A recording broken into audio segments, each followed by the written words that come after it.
What's going on, everybody? How you doing? All right, we are going to check out live XTC. Wow, I've done a little bit of XTC on this channel, and I really don't know them. However, recently I ran into the song Making Plans for Nigel, and I heard it. I was like, oh, that's a pretty cool song, actually. So we're going to check it out live. This is from Dutch TV 1979. Let's get to it. Bam.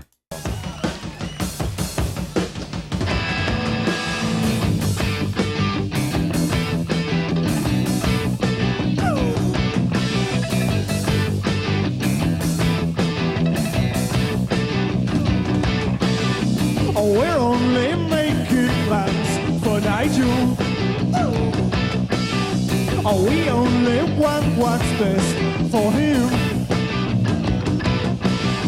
We're only making plans for Nigel.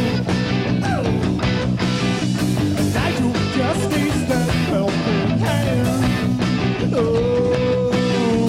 and if your Nigel says he's happy, he must be happy. He must be happy. He must be happy in his work. Work like fun, Nigel!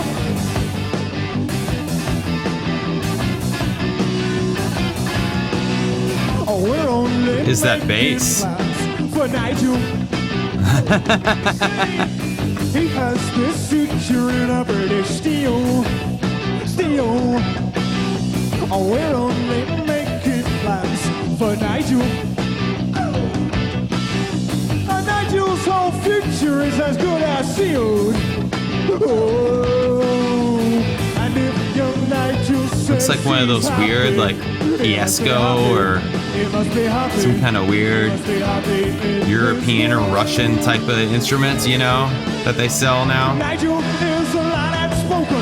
That are older and, like, cheaper.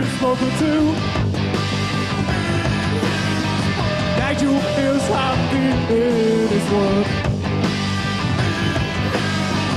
Nigel is happy in his work. We're only making plans for Nigel. Big, like, EBO style pickup, right? We only want what's best for him. We're only making plans for Nigel. Nigel just needs that helping hand. Yeah, this whole, like, descending part. He must be happy. He must be happy. He must be happy in his work. Work like fun.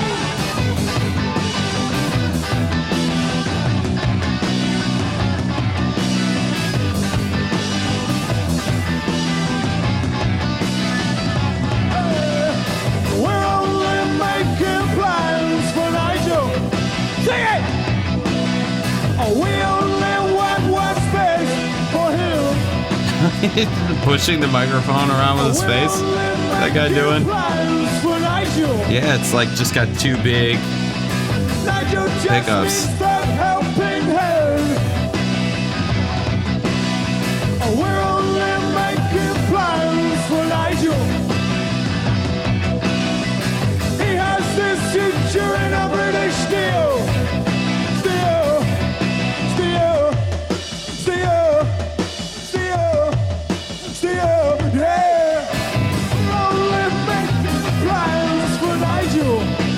Guy lost his microphone.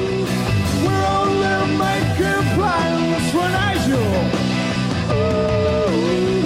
We're only making plans for Nigel.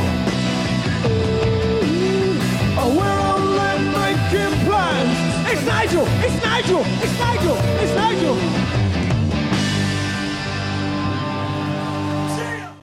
All right. Cool.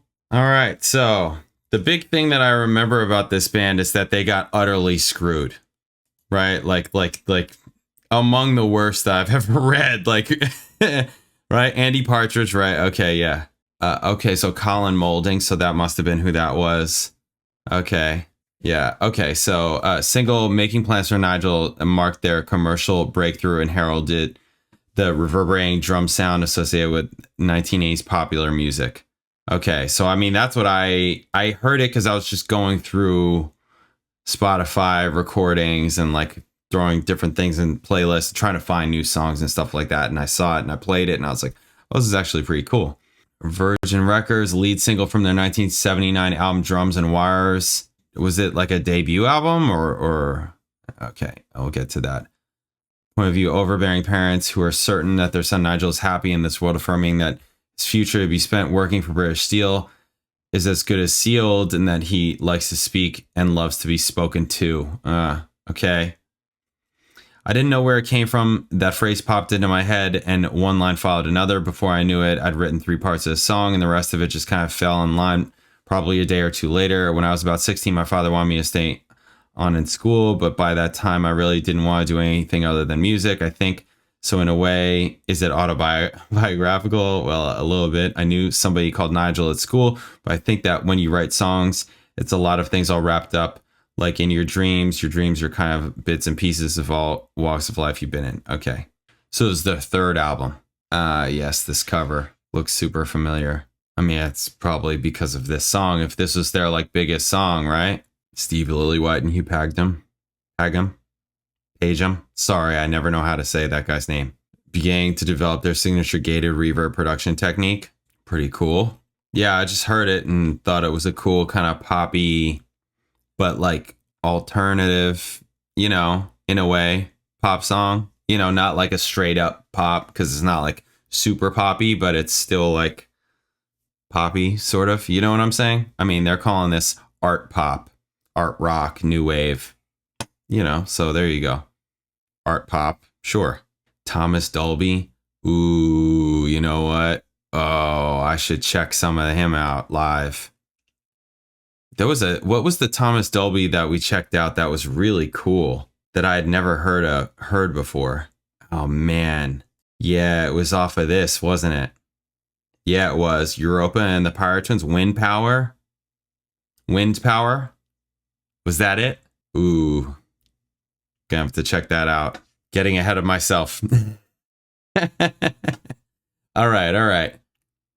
This is pretty cool. I don't know what that bass was. You know, they have these like, you know, like these type of instruments, these weird, you know, stuff like this, where this is like vintage 60s, but it's not a Gibson, it's not an Epiphone, it's not a Fender, it's not any of that type of thing, but it's still 60s. So for people that like vintage or want vintage and, you know, have $600 as opposed to thousands of dollars for like a Fender or a Gibson, you know, something like that, they get stuff like this weird, quirky shit.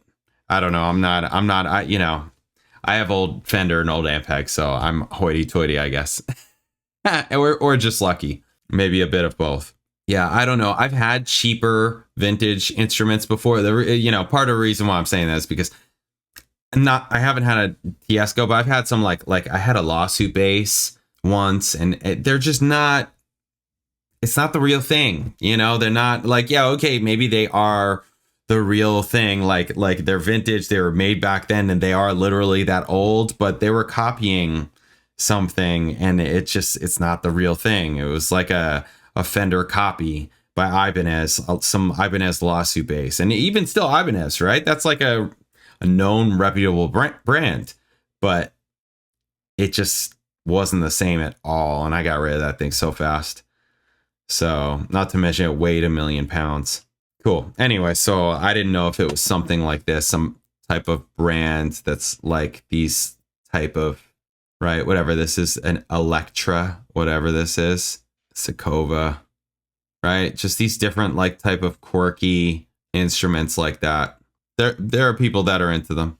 It reminded me, that guy's bass reminded me of these. So there it is. All right.